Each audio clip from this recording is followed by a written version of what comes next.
Hey, Shalom, Shalom, man, Shalom. This is Sa'ar coming to you with another video, another breakdown, another spiritual breakdown on all kind of levels, man. All praises to the Most High. That's why I want to give our honor and glory to Yahweh Bashim Yahweh Shai. That is the Most High in the name of His Son, who the world calls Jesus Christ, and in the Hebrew we call him Yahweh. Yahweh Shai. Yahweh being the Most High God, Yahweh Shai being His Son. And I want to give a shout out to all the men and the women of the Lord who are putting in a brick, making this truth enjoyable, making it bearable. Even though through the Spirit of the Most High, it is enjoyable. But knowing that we have these curses on us, we're subject to the curses, subject to burdens, man. And we have the men and the women of the Lord that help bear these burdens with one another. You know, really helps. You know, you're not in it alone, man. But yeah, man. In this lesson, I want to go over fighting temptation, because that's what the battle is. The battle that we fight is not fleshly and it's not carnal, man. We fighting spirits on the left hand side. You know, we're fighting Satan, who's the adversary. The Most High said He's a God of war, and us being like the Most High, walking in His ways, being holy as He is holy, thinking how He is thinking. The Christ praying that we'll be one even as they are one, that we'll be a like mind, that we'll move strategic, move with analysis, move as war generals, man. You know what I'm saying? You know, we kind of grew up like most of us having to learn how to fight our adversaries, fight those that wish to harm us, whether learning from your mother, from your brother, from your cousins, your uncles, or whatever, man. You had to learn how to put your hands up and defend yourself. And the prophets and Yahweh Shai, through the Spirit of the Most High, gave us lovely examples of how to defend ourselves in this world that's unseen. So our praises for the brethren, man. Our praises for the examples that were left to us, man. So let's get into it. Let's get into it, Salakia. All right, forgive me. All right, this is the book of Luke, chapter 4, verse 13. I just want to take a quick look at this word for temptation.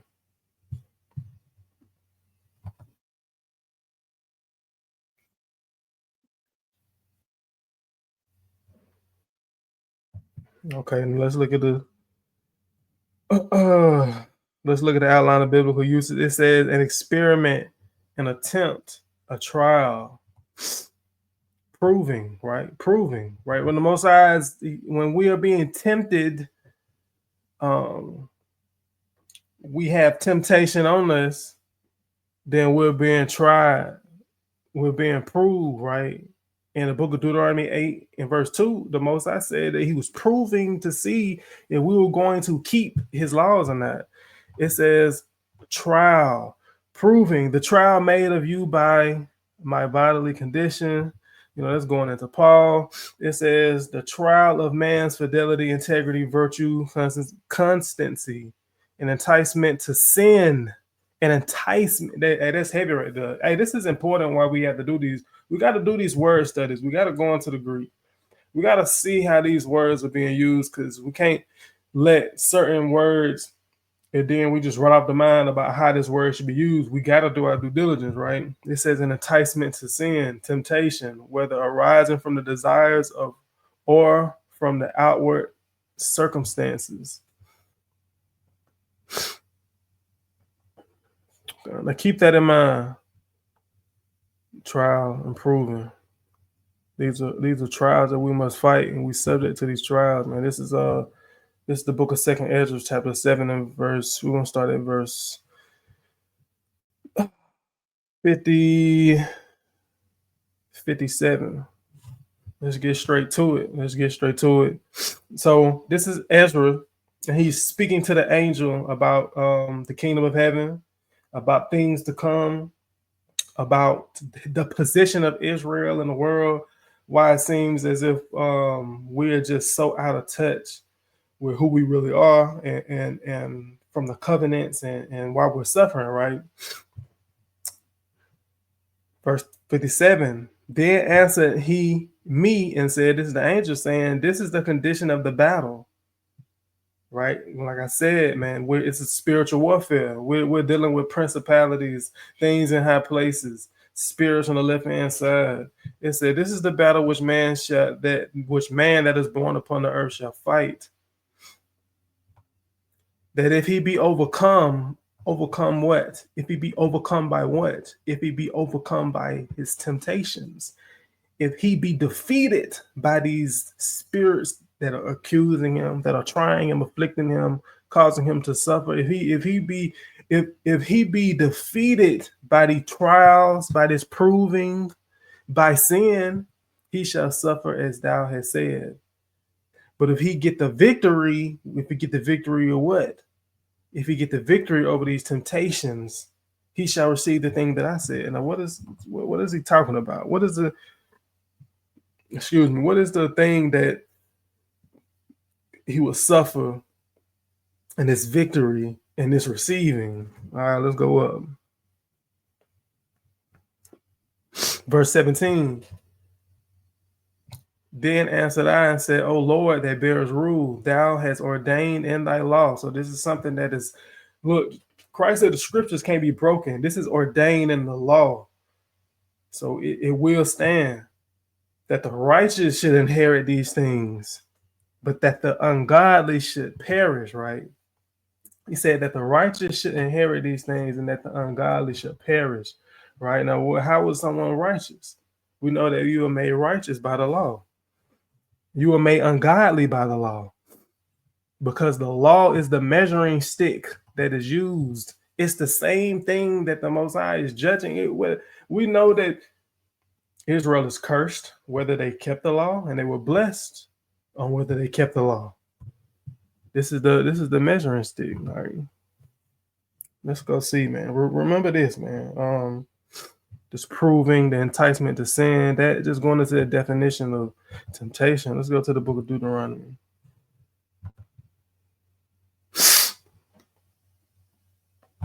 Salakia. It's that time of the year. Niggas better get up on them herbs and them vitamins, because it's that time of the year. And Jack Frost is not playing out here. No games are being played. It's too cold. It's too bright. This is the book of Deuteronomy chapter 8 and verse 2. It says, and thou shalt remember all the way which the Lord thy God led thee these 40 years in the wilderness, right? Because we know the children of Israel were in the Exodus, came out of Egypt. They wandered in the wilderness for 40 years, right? Why? You know, you got to go back and you got to get that context. You got to do your research and your homework on why the children of Israel were wandering around for 40 years. It says to humble thee and to prove thee. There go that word prove, just like we read in the Greek from Luke 4:13, that temptation, the Lord proved us to know what was in thine heart. So he was trying to understand, trying to see, not as if the Lord didn't know, but these things have to be written. These things have to be shown and examples have to be made, right? Because the Lord already knew this is a stiff-necked people that will not keep my laws.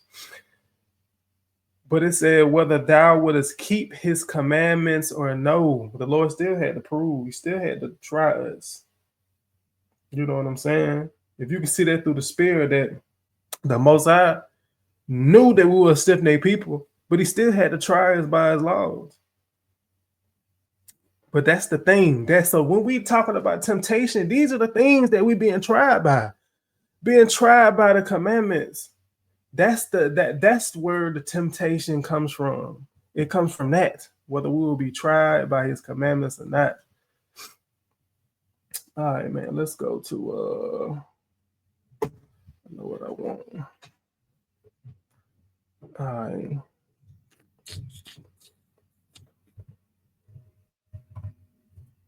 Let's go to Matthew 4. Let's see the best whoever did it. So this is the book of Matthew chapter 4. And this is Christ in the wilderness, right? Christ in the wilderness being tempted. It says, then was Yahushua led up of the spirit into the wilderness to be tempted of the devil. Right. So we said Christ was being tempted of the devil, right? Why was Christ being tempted of the devil? Let's see. We're gonna hold that. Let's hold that. Let's go to Revelation chapter. You spell it.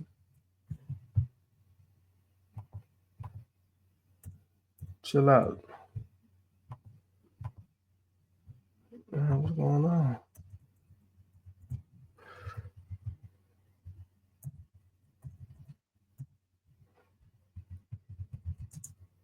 Let's get Revelation chapter 20.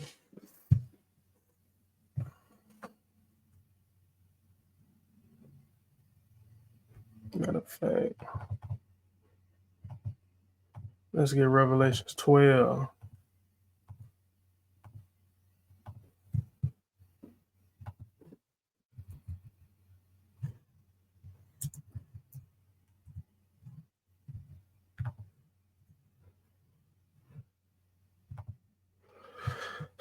Computer a little slow. Yeah, bear with me. I'm in the on my hand the sticks.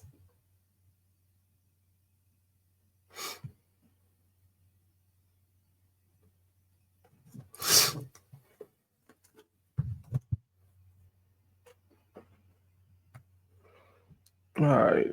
It's the book of Revelations, chapter 12 and verse 10. So all right, that little instance, we gotta jog us back up to speed now. So Christ was in the wilderness, he was being tempted by the devil. Devil means deceiver. So why is Christ being tempted? What is he being tempted for? Why is the tempter coming to Christ to tempt him? Right. And I heard a loud voice saying in heaven, now has come salvation and strength and the kingdom of our God and the power of his Christ. For the accuser of our brethren is cast down, which accused them before our God day and night, right? It says the accuser of thy brethren, because that's what Satan is. It's talking about Satan, right? The above verse is talking about Satan, the great dragon that was cast out, that old serpent called the devil and Satan, which deceived the whole. He was cast out. That's what it's talking about. He said that the accuser of our brethren is cast down. Satan. He's the accuser of the brethren that stands in front of the Most High, accusing us of what? Of sin.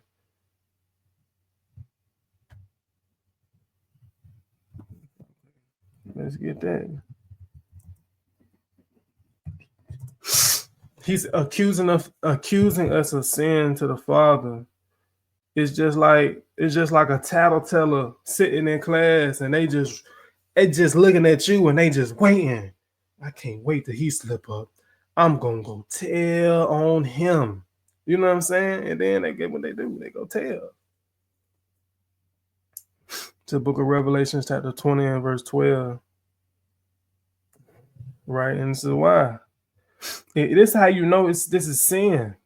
Satan isn't accusing you. He's not accusing you to the Father. He's not accusing the brethren to the Father based off of whatever they was doing in their life that had nothing to do with the book. The Lord tried and proved Israel whether they would keep his commandments. So when you're not keeping the commandments, and Satan being that spiritual demon that tempts you to not with things that are not of God, whether you do them or not, then guess what? That's when he gets you, then he got you, and he's gonna send it to the Father. All right, Revelations 20 and 12. And I saw the dead, small and great, stand before the Most High, and the books were open. What books? What books were open? And another book was open, which is the book of life. And the dead were judged out of those things which were written in the books according to their works. This is out of the books. That's the law, the Torah, according to their works, because that's what sin is. Sin is transgression of the law. Every man shall be judged according to his works, whether they were good or whether they were bad. So it's Satan who comes in the midst like a lion seeking who he can devour and trying to get you to sin by tempting you, right? Let's go to the book of Zechariah.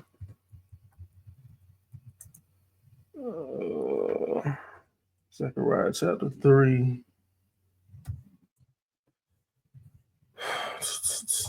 Well,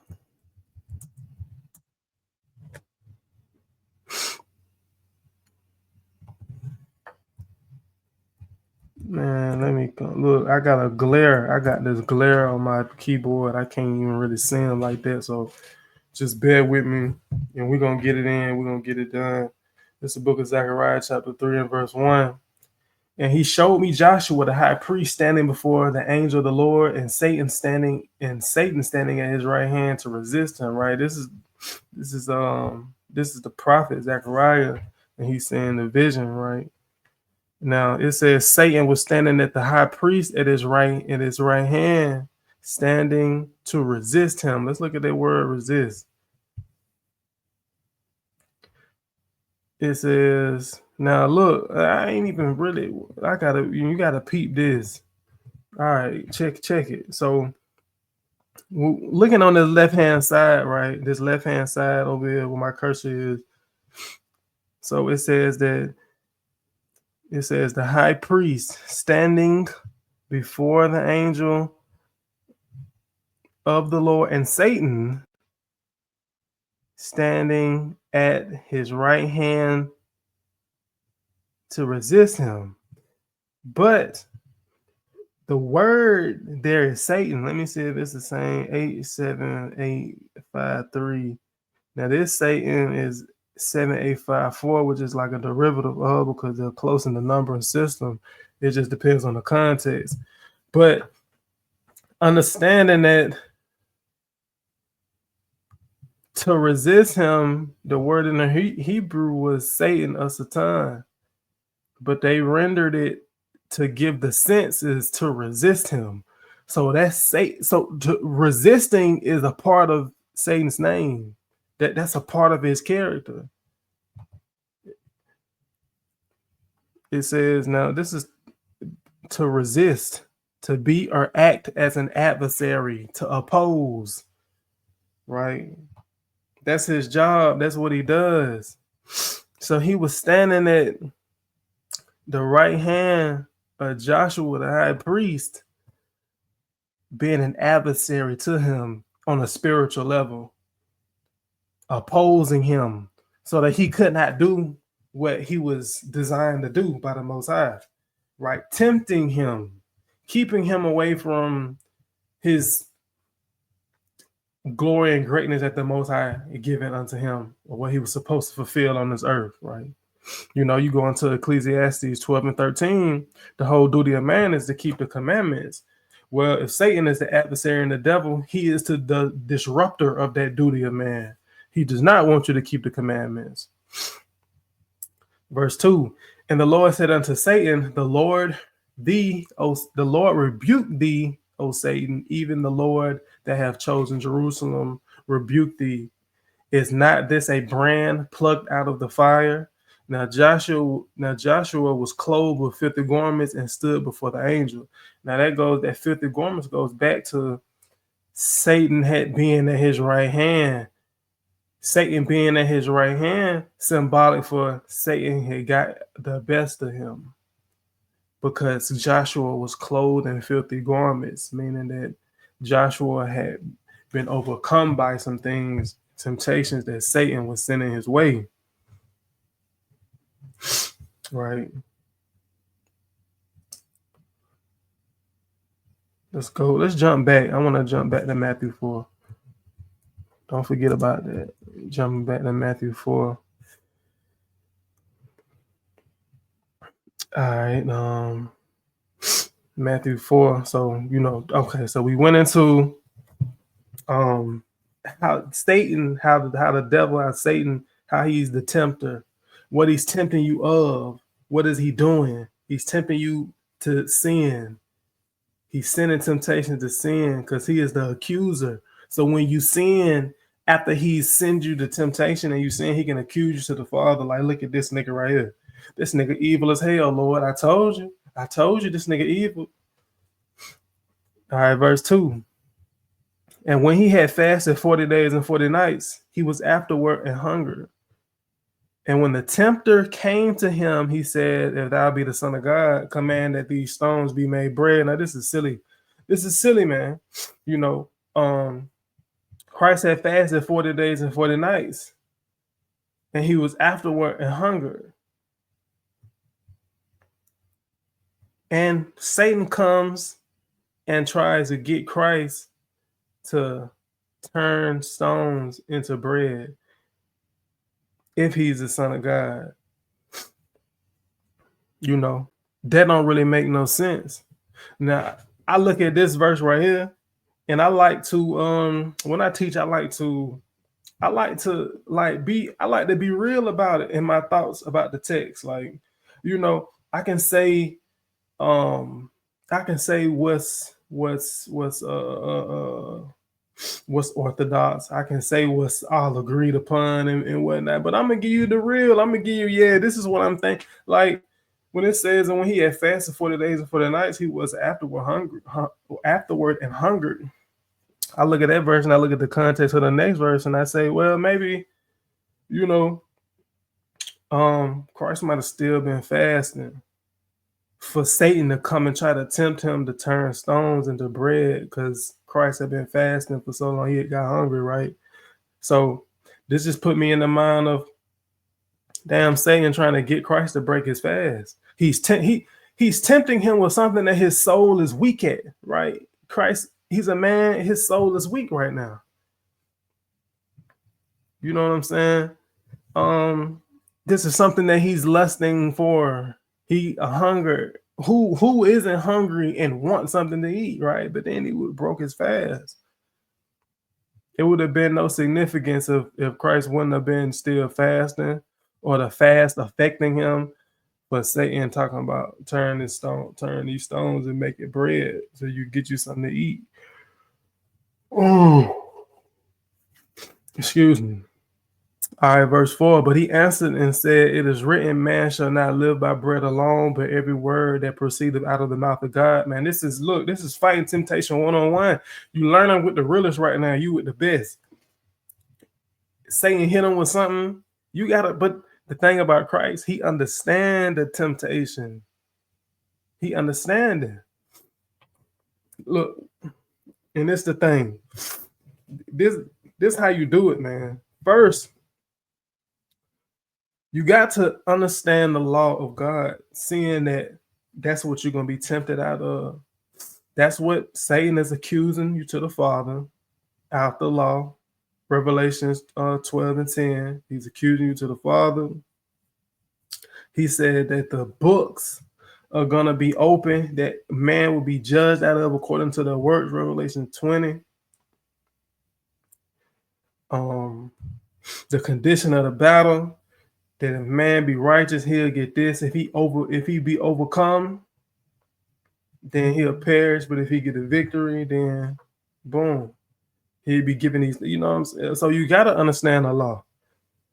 Satan's number. If you don't understand, see, this is this is spiritual boot camp, man. I need to make a whole. I need to make a whole section. I need to make, like, put this off to the side and make a whole class and section, spiritual boot camp. Because we ain't did. Look, you a soldier for the Most High. You got to understand the assignment, and that's Satan's biggest. That's part of his biggest thing, is making you not understand the assignment.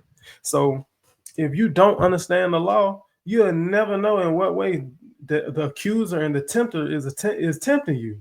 You lost. You ain't even in the game. Christ, Yahushua, he understands the law. Master teacher of the law. He knows how Satan is going to tempt him.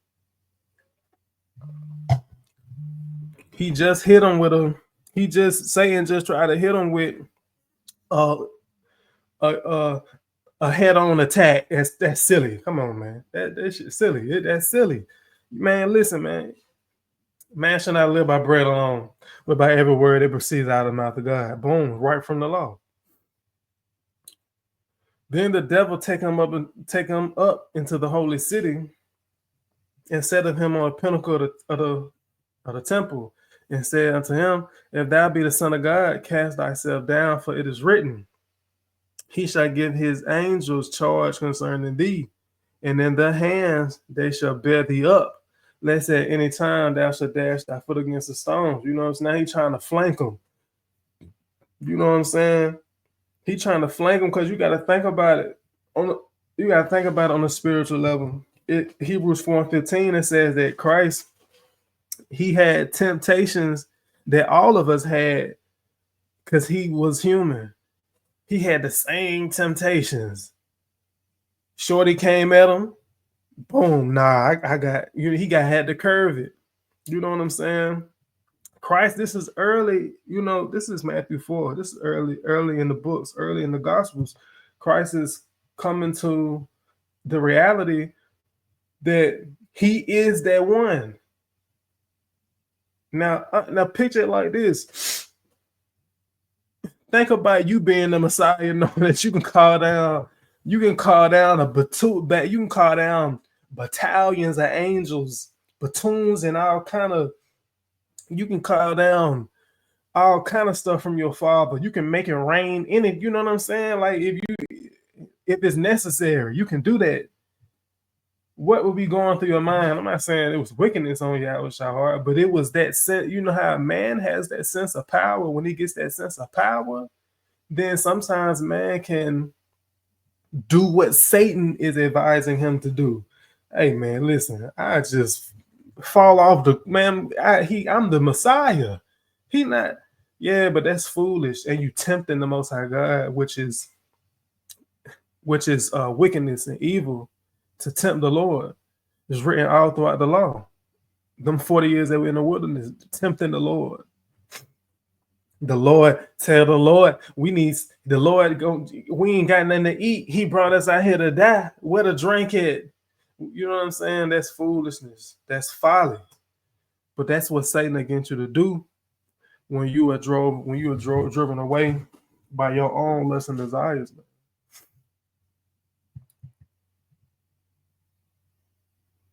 Salakia. All right, verse 7. Jesus said unto him, It is written, Thou shalt not tempt the Lord thy God. Hey, that's what it is. But see, look how he hitting them with every temptation. You got to be thinking about what the scriptures say. You have to know the law, and then you got to evaluate yourself. Once you read the law and you understand the Torah, you got to evaluate yourself. You got to identify. Nah, like, you know what I'm saying? Like me coming into the truth, I'm like, yeah, I'm cool on pork. I don't even really get down like that. I didn't grow up eating pork.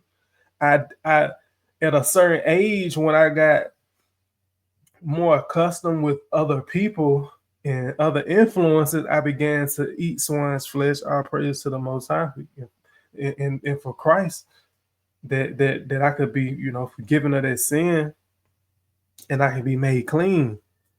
That's not an issue.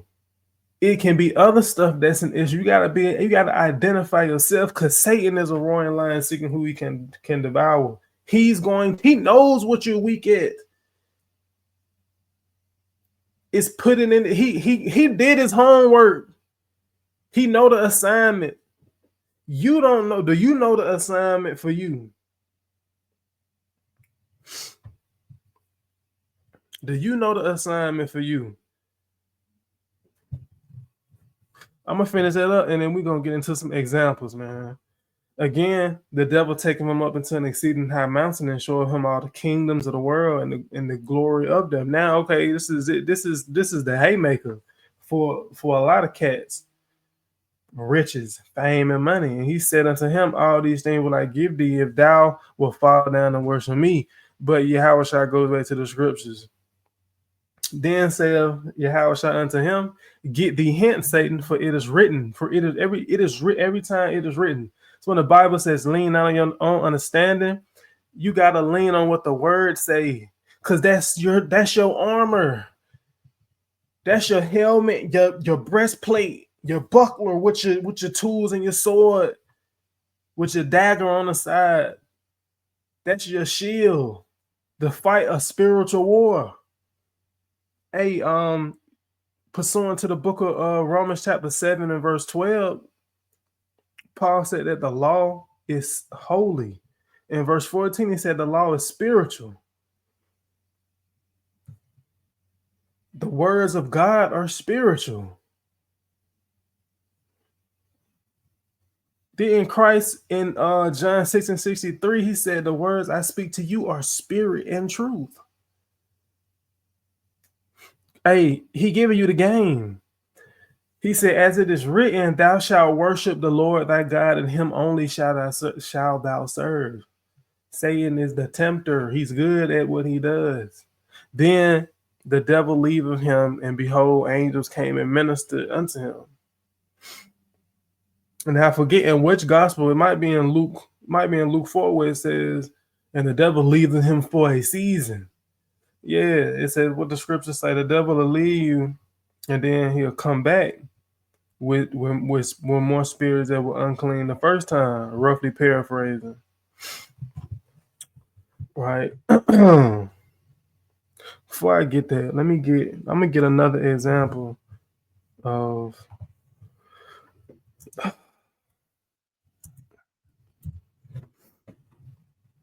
the tempter, right?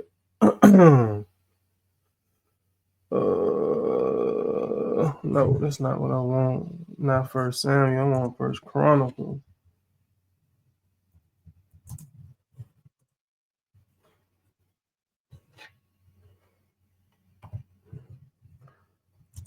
First one. Damn, I did not put first. Why is it doing that? First Chronicles 21. All right. Now look who we got again. And Satan stood up against Israel and provoked David to number Israel. Okay, why is this an issue? Let's get some context. We got to go precept upon precept, like Isaiah 28 and 9. Let me get the book of Deuteronomy. Exodus 30.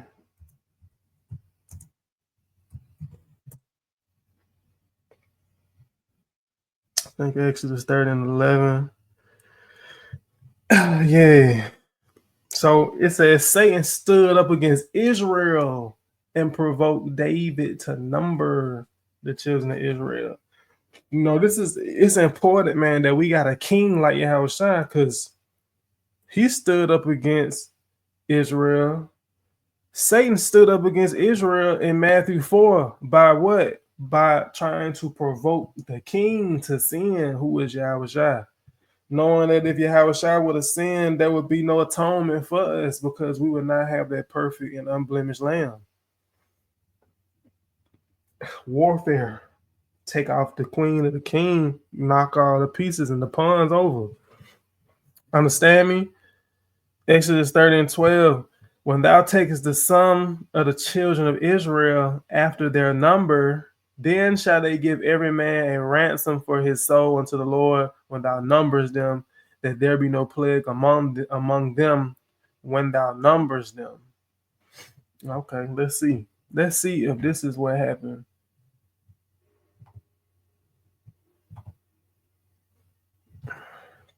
First Chronicles 21 and 1. It says, and Satan stood up against Israel and provoked David to number Israel. Listen, man, only way you're gonna find Satan provoking anybody or trying to tempt anybody with anything is gonna be through the scriptures. It's gonna be contrary to the law. It's gonna try to get you to sin. There's no Satan gonna provoke me to eat a cheese pizza. Nah, Satan gonna provoke you to eat a pepperoni pizza with sausage. Satan gonna provoke you with a 3-meat treat. Stop playing. It's always gonna be to try to get you to sin. And David said to Joab and to the rulers of the people, "Go number Israel from Beersheba even to Dan, and bring the number of them to me, that I may know it." And Joab answered, "The Lord make his people 100 times so many more as they be. But my lord the king, are they not all my lord's servants? Why then doth my lord require this thing? Why will he be a cause of trespass to Israel?" Nevertheless, the king's word prevailed against Joab, wherefore Joab departed and went throughout all Israel and came to Jerusalem. So Joab ended up doing it. But it says, and Joab gave the sum of the number of the people unto David, and all of Israel were 1,000, 100,000. Man, I gotta look that up. How many? I gotta look that up. How many is 1,000, 100,000? We just not gonna play like that. We gotta get some context, man. I need context. How many are 1,000, and 100? I bet it probably ain't gonna give it to me.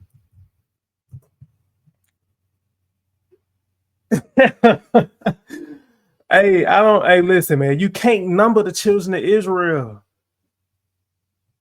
I might have to ask for forgiveness for me even trying to type that in. Lord, forgive me. You can't number the children of Israel. So it says, and Judah was 403 score and 10,000 men. So that's 470,000 men that drew sword. But Levi and Benjamin counted he not among them, for the king's word was abominable to Joab. Joab knew the law. Hey man, listen. You're not giving a sum, you're trying to sum the people, and you're not making them atone for their sin, what the law had said in Exodus 30. It says that when thou takest the sum of the children of Israel after the number, then shall they give every man a ransom for his soul unto the Lord when thou numbers them, that there be no plague among them when thou numbers them. David didn't do that. So verse 7, and God was displeased with this thing, therefore he smote Israel. And David said unto God, I have sinned greatly because I have done this thing, but now I beseech thee, do away the iniquity of thy servant, for I have done very foolishly. All because what? Satan stood up against Israel and provoked David to number Israel, right? David sitting on his throne, he like, damn, I got them boys on deck. I got a lot of people in the kingdom. We living good right now. We living lavish. Everything moving. Everybody in the kingdom look like they have emotion. Man, let's see who all out there. He was sitting on the throne and got bored, man. Like, let's see who, Joab, like, Lord, aren't these all your servants? You trying to see what's really going on out here? Everybody loyal. Everybody got emotion. Like, what's going on? Why you want to know this? Sometimes Satan, more times than none, Satan gonna want to get you when you when you idle, man.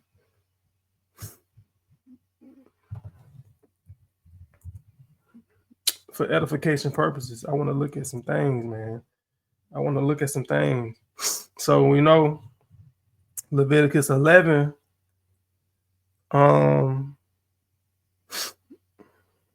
Leviticus 11, it has a dietary law. And you can't eat pork. But some of y'all gonna be tempted, especially if you're a babe and it's true. Nah, that ain't, you know what I'm saying?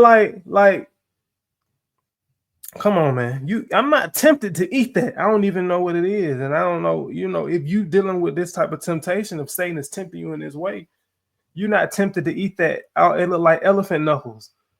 Who knows what it is, man? You know what I'm saying? You know how Edom have that they have that ham that's like coated in mayonnaise. For some reason, they use mayonnaise for a binding for everything they cook. It's like coated in mayonnaise, and you know what I'm saying? They be having like the raisins on top. You know what I'm saying? Like it's kind of making my head hurt just looking at it. But Jake gonna get down. He gonna have something little honey glaze on it, and it might entice you. But that's what Satan's gonna do. Satan is gonna do that. He's not gonna send this. Satan's not gonna send that if he knows you weak in that area. Satan's gonna send this. Yeah, that's what he's gonna send. And you have to examine yourself, and you got to go on the law, and you got to understand that. You have to understand that. All right, let's see. I want to see something else. All right.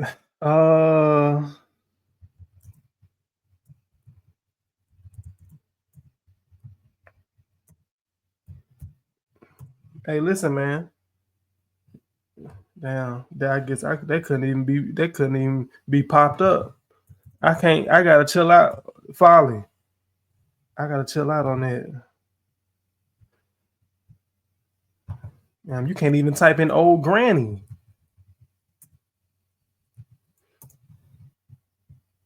Hey, listen, man. When Satan want to tempt you into manners of fornication and stuff, you know what I'm saying? Like, he not sending her to DM you on Facebook talking about what's happening, boo. You looking good, boo. I see you on your story, babe. Heart in your stories. It's sending you kissy faces and heart eyes. Satan's not doing that. He's not sending her. You can't be tempted by this. And if you are, you sick. Some of Jake out here sick like that. Some Jake got a granny fetish. That's not what he's doing. He gonna send her. This who he's sending. This who he gonna send. But you gotta understand that's who Satan gonna send after you to tempt you. You know what I'm saying? You mind your own business, and then boom, out of nowhere, he gonna send a Jada Waiter. He gonna send a Jada Waiter after you, and you being weak in your flesh, you mess around and you fornicate, and then after you do that, because you weak, not understanding that. One, you shall not make any whores of the daughter of Zion. Two, you shall not fornicate, having illicit and unlawful sexual relations or practices or intercourse with a woman, because you're not marrying this woman and she's not looking to be married by you. You know what I'm saying? Just women that just look like this in general. You know, the sex was not acknowledged by the Most High for marriage. And guess what? After you did that and you failed and you were overcome by your temptation, then boom, Satan is going and he's going to accuse you to the Father. Look, Lord, that little bad stuff that she done came through, and he was weak and he fell and he's in sin. You know what I'm saying? Like, what is Christ?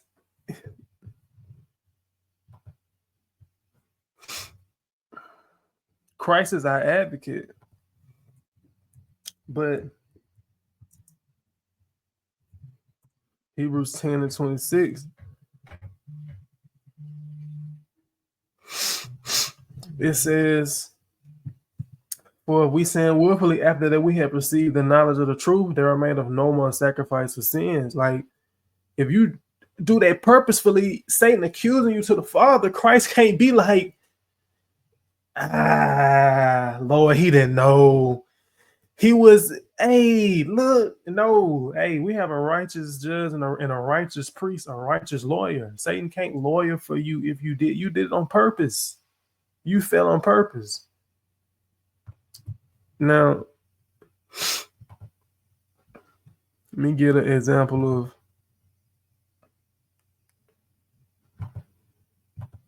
hey, some of you brothers watching the lesson, and now you on Jada Waiter Instagram right now. You going off, bro. You going off, bro.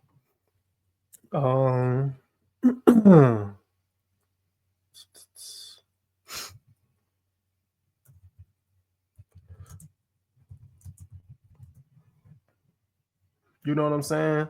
Some of you not understanding that this is how Christ can vouch for you. You don't know, like lard is pig grease, is grease from pork. But I knowing that lard is in certain ingredients. You might be somewhat thinking you finna eat an apple pie or something, and it has lard in it. Satan accusing you to the Father, like, yeah, you see, he just ate that pork, God. Christ, like, Father, he did not know. He honestly and genuinely did not know. Let me get one more. And this one of my favorite examples. Sandwich. Hey, listen. Damn, they ain't got the hood onion sandwiches on here. I need the hood onion sandwich, just regular white bread onion. Hey, these are due, I guess. I don't know. But yeah, I say it all the time, man. I be telling the guys, Satan can't tempt me with an onion sandwich. You know what I'm saying? Like something like this. Like, come on, gang. I ain't going for it. I'm not going for it.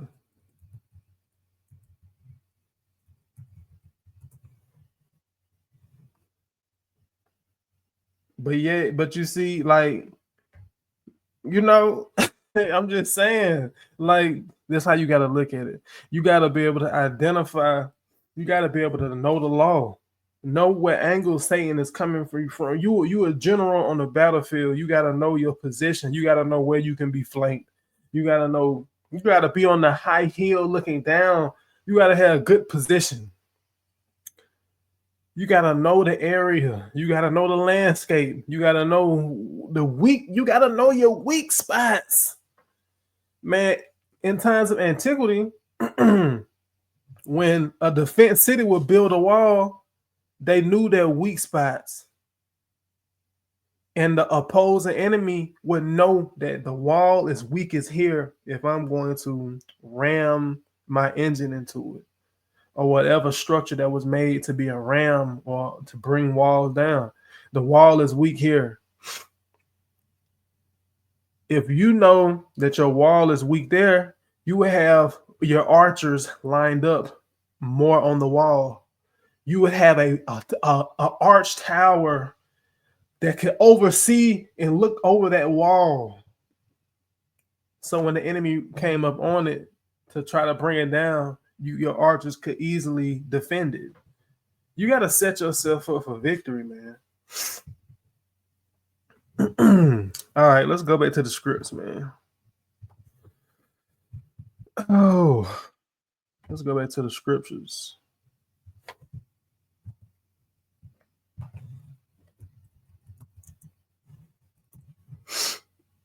All right, this is the book of Ecclesiastes, chapter 2 and verse 1.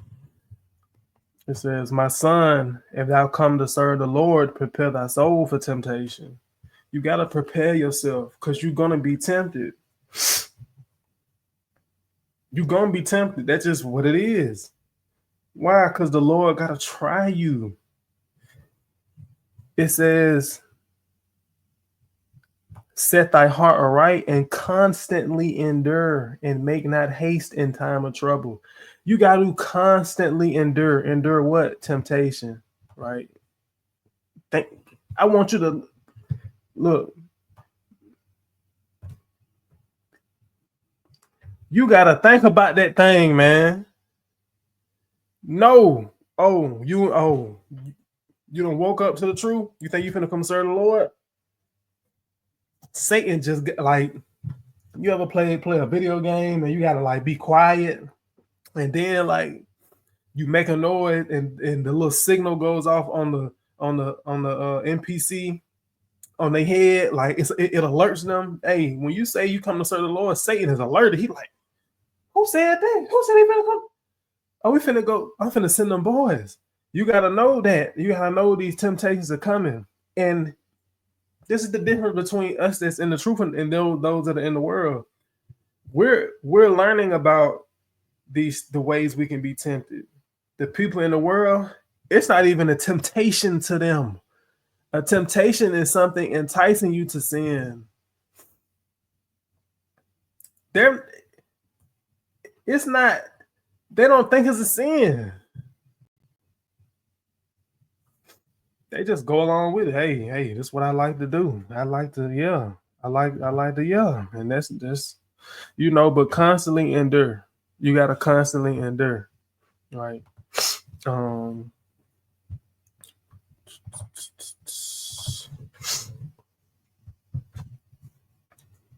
Before I go here, let me go to the Book of Wisdom of Solomon.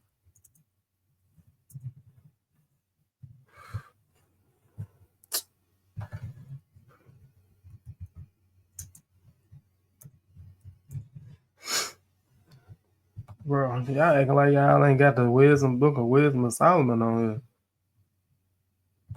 Crazy. All right. This is the Book of Wisdom of Solomon, chapter 3, and I'm gonna start at verse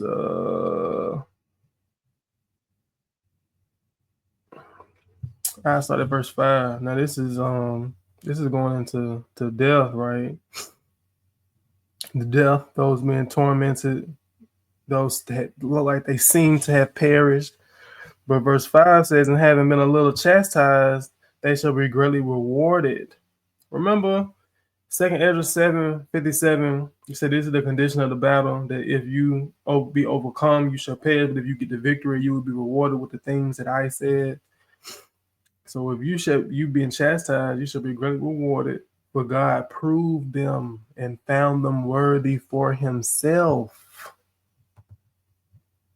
As gold in the furnace have he tried them and received them as a burnt offering. And in the time of the visitation, they shall shine and run to and fro, right? Let me see. So I wanted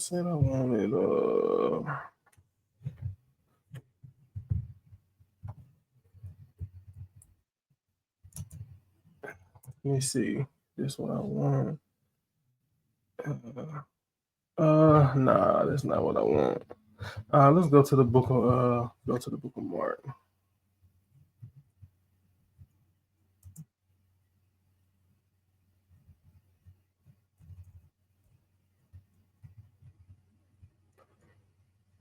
Let's go to Matthew 18.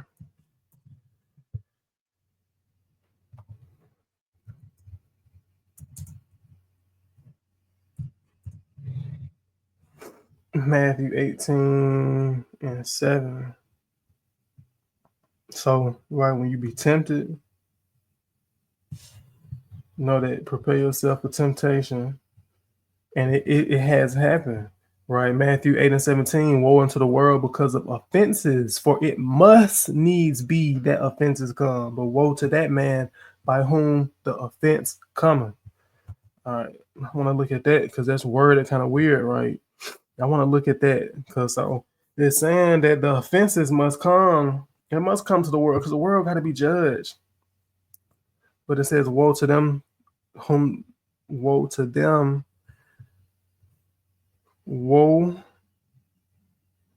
that man by whom the offense cometh. Now that makes it sound like as if woe be to you whenever you're tempted. Like you gotta be tempted, and you gotta be given the opportunity to overcome the temptation. Like, I do understand, because it's war in the sense of you don't even want to be tempted, right? Because you don't even want to have the opportunity to be able to fall, not knowing how great the temptation is. But it says the definition I want, or the uses I want, is the metaphor: to come into being. To come into being, to arise, come forth, show itself, find a place of influence, to be established, become known, to come, to fall into or onto, right? And that's giving more the sense of you being overcome by that temptation, right? Let's go to the book of Mark. No, let's stay in Matthew. I got another verse of Matthew that I want to look at.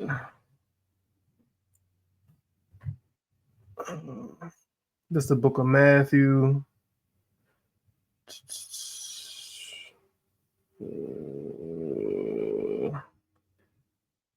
Matthew 6 and 13, right? So you don't even want to be tempted, right?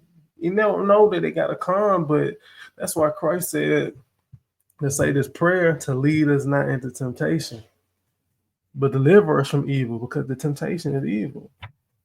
Who knows if you had the strength to endure that temptation? Who knows what the temptation is, man? The hour of temptation, taking of the mark of the beast, man. Christ mentioned it. Pray that you not fall into that hour of that temptation. It has to be a great temptation. Pray that you pray, and if it fall upon you, pray you have the strength to overcome.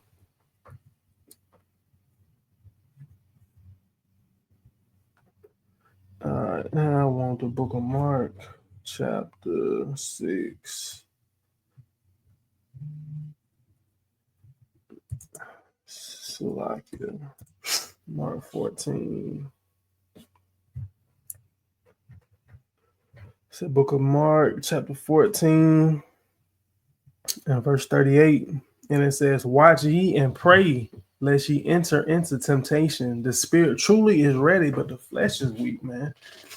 That's why you fall into temptation, because your flesh is weak, and you have to keep building yourself up. You know what I'm saying? You have to keep building yourself up. You got to, man. David said, let me not sin a purposeful sin. He said presumptuous. That's the word. Let me not sin a presumptuous sin, meaning willful, doing it willfully. You know what I'm saying? So that's why in certain periods of your walk, man, when you get more mature, you don't even really step out like that. You don't even really deal with certain people, because they don't move how you move. You line yourself up with people who move how you move, right? Sirach 21 said, prepare yourself for temptation. Well, if I know I'm going to be tempted, then I need to prepare myself for success in defeating this temptation. A lot of times temptation will hit you when you're weak. It'll hit you when you're weak, man. And then too, that's why you have to confess your sins to one another, because you never know who's dealing with the same thing you're dealing with, man. But before we do that, I want to go back to Sirach 2.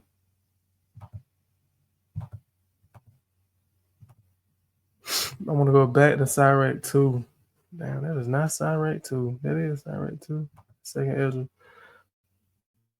So it says, set thy heart aright and constantly endure. Endure what? Endure temptation. Right? Where else do we see this at? Just the book of Matthew, chapter 24 and verse 13. But he that shall endure until the end, the same shall be saved. Endure what? Endure temptation. That's what it's all about, man. Enduring temptation. But yo, that was my breakdown. That was my spiel, man. I hope you learned a lot. I hope you got a lot from it. Um, you know, I always remember, and I'm gonna pull a couple more precepts, man. I gotta bring these out, man. Just to bring you some courage. Why it's on my mind. This is the book of First Corinthians, chapter 10. You know, don't be discouraged about the temptation, because when you tempted, the Most High will show His love. Book of First Corinthians 10 and 13, and it says, "There have no temptation taken you, but such is coming to man." So any temptation that you're dealing with, man, it's not like somebody else ain't dealt with it. It's not like, you're not the only one. It's common to man to go through things and to be tempted into sin, because Satan wants to accuse all of Israel. It says, but God is faithful, who will not suffer you to be tempted above that ye are able. So God not going to tempt you. You're not going to be tempted above something that you're able to, that you are able to, that you aren't able to overcome or defeat. And it's times when you fall that you will be like, damn, that shit was petty. You know what I'm saying? I could have did this to overcome that. I could have did this I could have set myself in a better position to not even be exposed to whatever it was, and then sometimes the Lord, He'll make a way for you to avoid the temptation. You'll get a call on your phone, or some event will happen where you got to get out of there, or just whatever. It said, but will not suffer you to be tempted above that ye are able, but will with the temptation also make a way to escape, that ye may be able to bear it, right? He'll make a way for you to escape, right? And let me get a precept for that. Going back, this is the book of Sirach, chapter 33 and verse 1.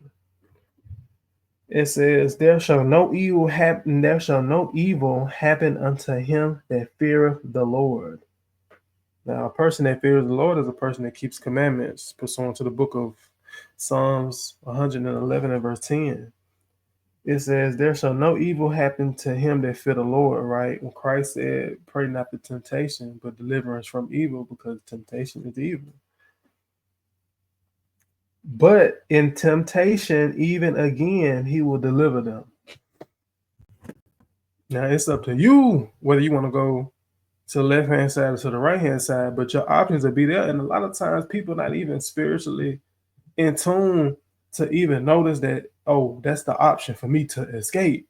Like when you be kicking it and then you like get catfish, and you kicking it, you get cat, and you call your homeboy, or you text your homeboy and be like, call me and call me and put the phone on speaker and say, bro, they finna jump me, pull up. And then he call you like, bro, they finna jump. Oh, I gotta get out of here. I gotta, you know what I'm saying? That's your exit route. That's your way to escape something that you didn't want to partake in. But you gotta be able to know the law, to know how you being tempted. You gotta know the law. You gotta identify the things in the law that your track record that you're weak to in your experience. Then you gotta remove the poison. You gotta purge yourself over and over again. Con. It's your brother Sa'ar, man. I appreciate you for tapping in with me. I hope it was edifying, and through the Spirit, I hope that I gave you some tools that you can equip with yourself to have an upper hand in this spiritual warfare that we're in these last days, man. It is of the utmost importance.